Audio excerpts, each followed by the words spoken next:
Hello, welcome to join us again. This is the second episode with Dr. Z. Today again we have Dr. M here.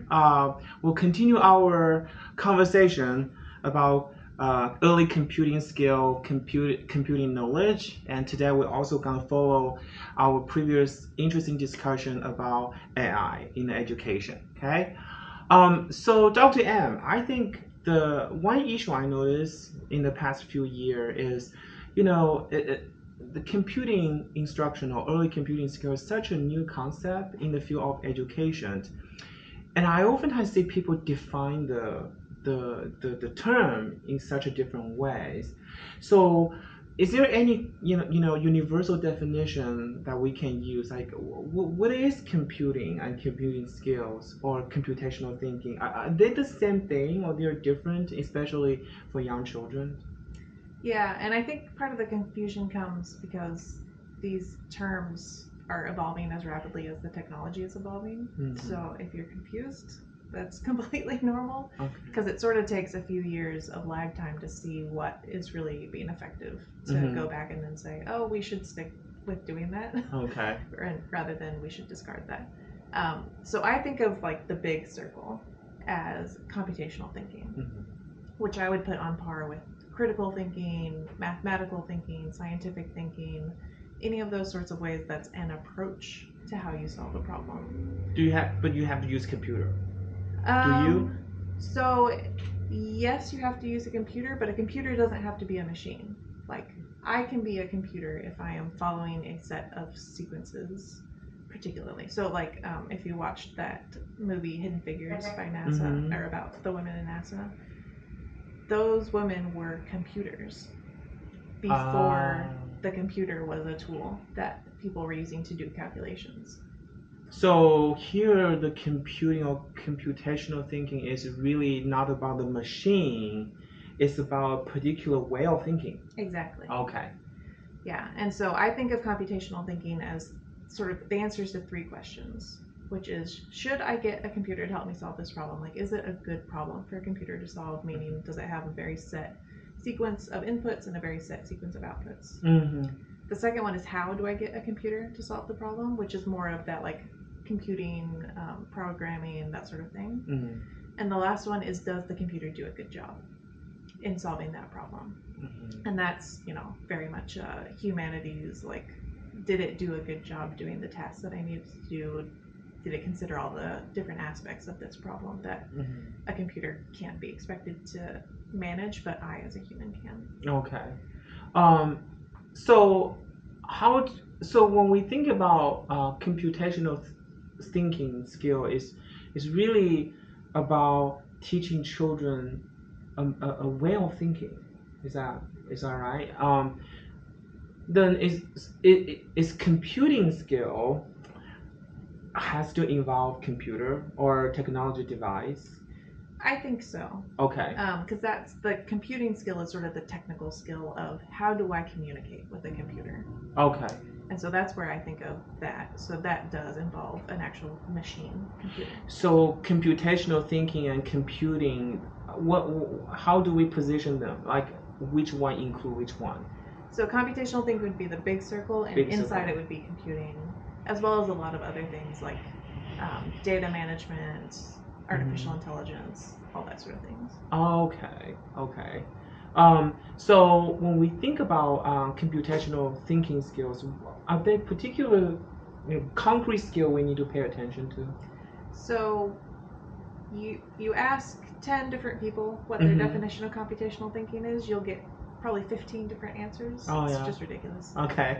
But the skills that I think are important, there's 5 of them. Mm-hmm. There's abstraction, which is taking a specific example and seeing like what it generalizes to.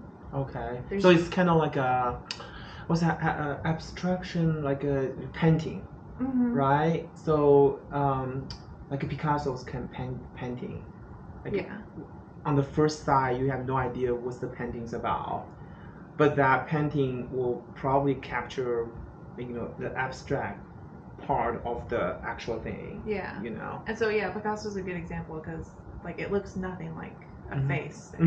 But you can see like, oh, that's a nose, that's an eye, even though it looks nothing like our noses or eyes. Right, so right, yeah, right. that's an abstract. Okay, abstraction. And then the second one is decomposition, which is just taking a really complex problem and breaking it up into smaller pieces so that you can solve the smaller pieces and then put them back together to solve the big problem. So it's kind of like cooking a meal.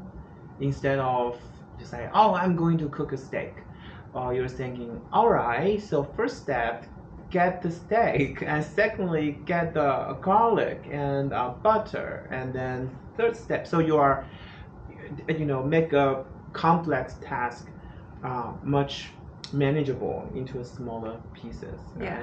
And so if you were a chef, make a steak is probably all the steps that you need. Yeah. But if you're just learning how to cook, then you need it broken down into those smaller pieces so that it's a manageable task. Good. And then another one is algorithms. That sounds scary. I know. Yeah. I mean, you can think of it in terms of cooking a steak too. Like first you need to get the steak. Second, you need to season it. Third, you need to, get something to heat it on. Fourth, you need to. Oh, so they're related. So it's kind of like you decompose a complete task, but essentially you are creating an algorithm, right? Yeah. To help you help you complete a task or even do a more complex task. Yeah. So any like computing problem has all of these different steps into it. Okay. So those are sort of the three that I think of as having a lot of overlap with other ways of thinking is abstraction, decomposition, and then algorithms, which is just following a sequence of steps. Okay. The last two are more specific to computer science, which is automation. So automating a task so that I can tell a computer how to process, a specific word problem, and then I can give it that word problem, and it'll solve the task for me. Okay, so give everybody who received 80 points B. So I'm sorry, I'm just in the middle of grading, I'm just like, I have 33 students, I need to calculate their final score. But then I realized, that is part of automation as well, is you tell the system like, oh, somebody between this range will receive an A, somebody between this range, and then instead of you doing all the calculation and write it, then the computer will help you to automatically solve this. Exactly. Yeah. And yeah, you can apply automation to so many different tasks. And then the last one is debugging. So we talked about debugging a little bit, but it's just figuring out when there's an error, systematically what is going wrong, and sort of systematically solving those problems. Okay.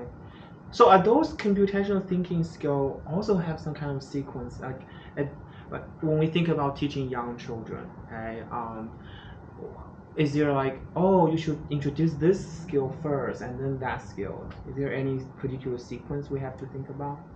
I don't think so necessarily. I would probably save the last two for last just because they're more specific to computer science, so they're less applicable to everything. So the automation and debugging. But like especially abstraction and decomposition, it just depends like where you are in the problem solving process, because one is narrowing down a problem and one is sort of thinking, how does this apply outside of this problem? And when I think more about it, it really doesn't require you have to use computer or any technology when you teach three so-called computational thinking skill. Three, right? Yeah, especially abstraction, decomposition, and algorithms. Like people teach that in all sorts of non-computer science domains all the time. Is there any particular example that you think can help us better understand that? Especially for algorithms, one is like brushing your teeth. Like, what are the steps to brushing your teeth? Like, if you were going to teach your little sibling how to brush their teeth, what would you tell them? And that's basically creating an algorithm. And in that case, your little sibling is the computer. Yeah. My friends all of you guys have to have 1 week to teach kids brush their teeth. From now on, remember when you write down your standard, you're saying you're teaching computational thinking skills, right? Because I know some teacher even draw pictures, step-by-step picture, like first step, you need to clean your hand, the second step, hold your brush.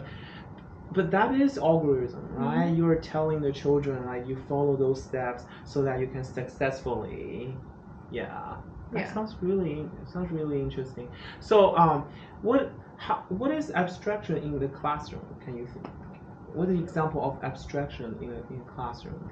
So abstraction is one of those concepts that it's sort of harder for younger kids Yeah. developmentally to understand, which is Uh-huh. why I say computational or computer science concepts are typically better left until after elementary school, just because Oh, developmentally it's okay. sort of hard for kids to have those abstract concepts. But decomposition and algorithm, those two seems like teachers been doing that every day. Yeah. You know, particularly I'm thinking about every morning when, teacher get children together, sit around, in circle and ask them some routinized questions. Yeah. And some of those questions are decomposing a big complex question like how is everything, right? So the how's everything is really general, very complex to a sense, but then teacher can break them down about what's the weather, what's your emotion, how did you come to school, all of that questions. Essentially, they're decomposed that big question of how's everything, Yeah. right? And then step by step, they're guiding children to, let's count the day, like look at the number first, and then we point to the number, and then we say the number, and then we count the number. So those essentially are algorithm, right? Mhm. We're teaching children those step by step procedures.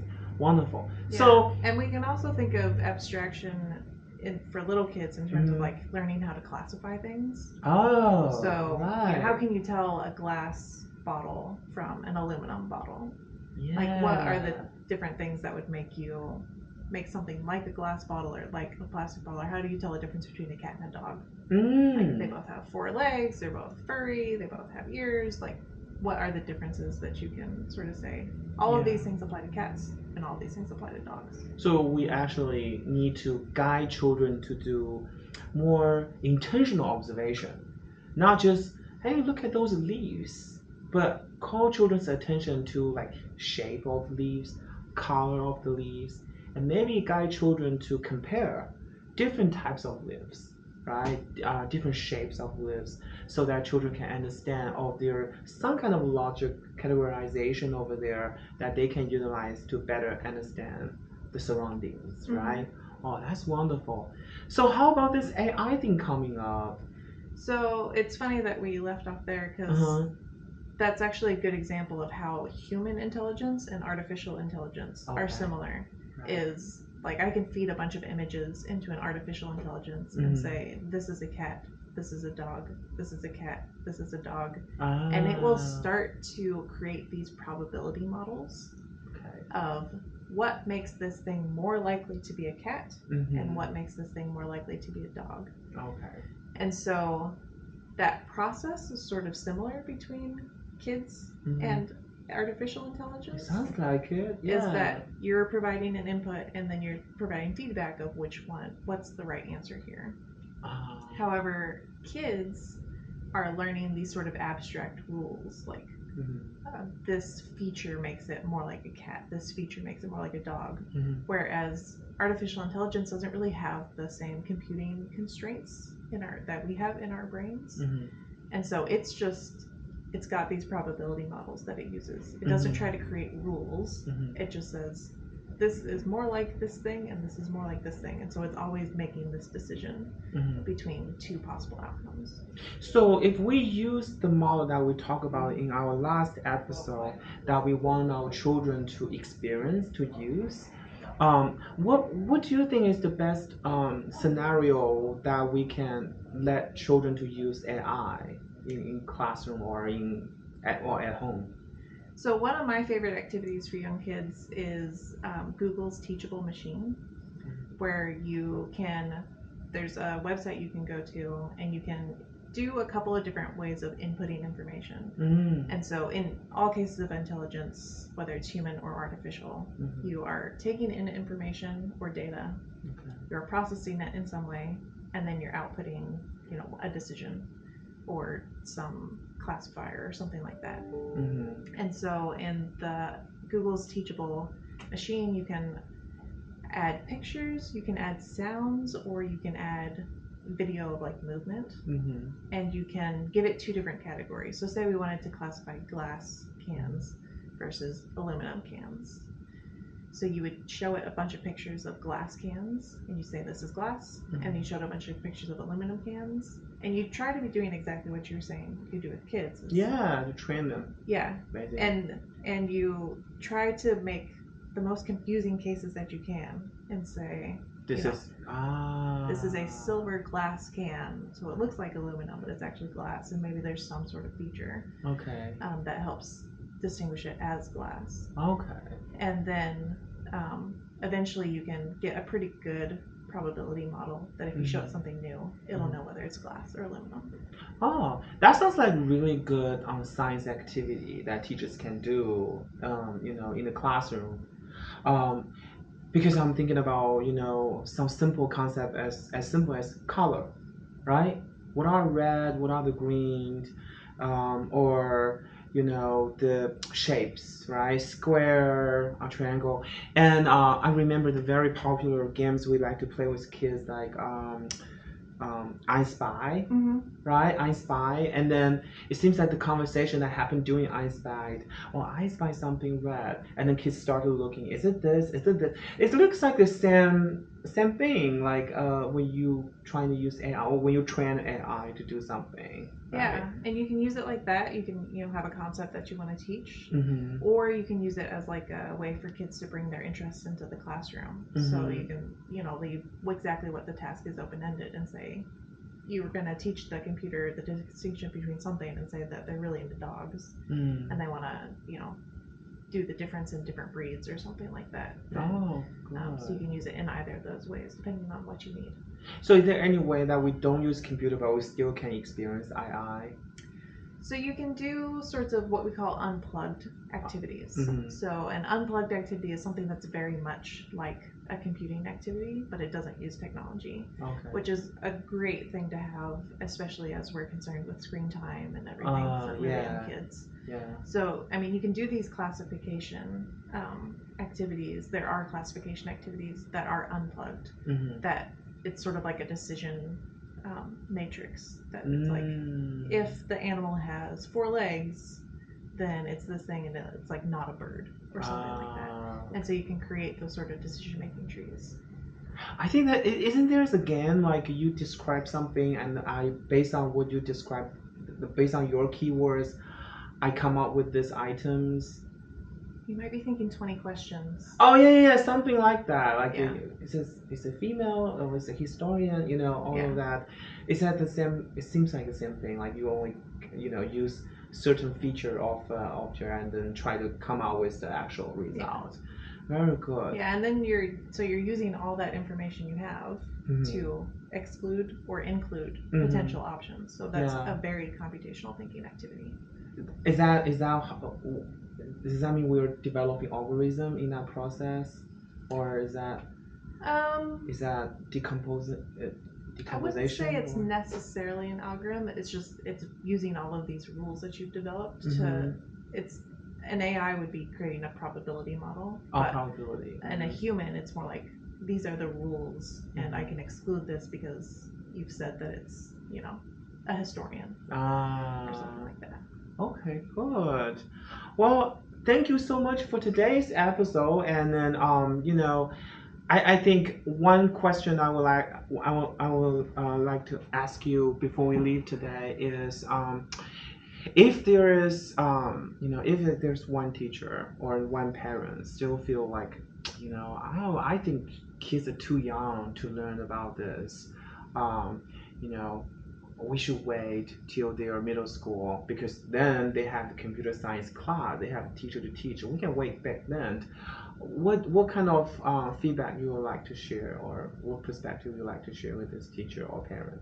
Well, and I think the conversation around whether it's artificial intelligence or computers or anything should be the same as any other tool. It's like, if you don't want a kid to use a calculator in math class, what is the reason? Because you might want them to learn how to do something by scratch. And that's a completely valid reason, but I don't think we should be restricting kids from using tools just for the sake of restricting tools. We should be teaching them how to responsibly use those tools. Yeah. And without actually using the tools, it's hard to teach them about how to responsibly use those tools. So it seems to me like it's not only about children's cognitive learning, right? It's also about how we can use this opportunity to explain, the emotional well-being, related to computing and computational thinking, and also behavioral skills that children need to develop. Also, how can we critically think about the result that AI provide to us? Because we shouldn't just close our eyes and accept whatever response AI give you. Because I remember somebody said, like, if you do some ChatGPT prompts, and if ChatGPT does not know what's the best answer, they're gonna make up something for you. Yeah. So it seems to me like I think humans are not being replaced by machine. Okay. Quite in contrast, we actually play even more significant role is to critically think about this response and think about the potential bias, the potential limitations, and then we create a better knowledge and feed back to the AI so that we can keep the knowledge evolving. Right? Yeah, that's what AI is best at, is helping a human complete a task that they needed to do. Mm-hmm. It is so far away from taking over someone's job that it's ridiculous. Yeah, we will talk more about that in our next episode. I think we all want to know, like, your perspective about what's the role of AI in education without going to replace all of teachers. So stay tuned, and we will see you next time. Bye.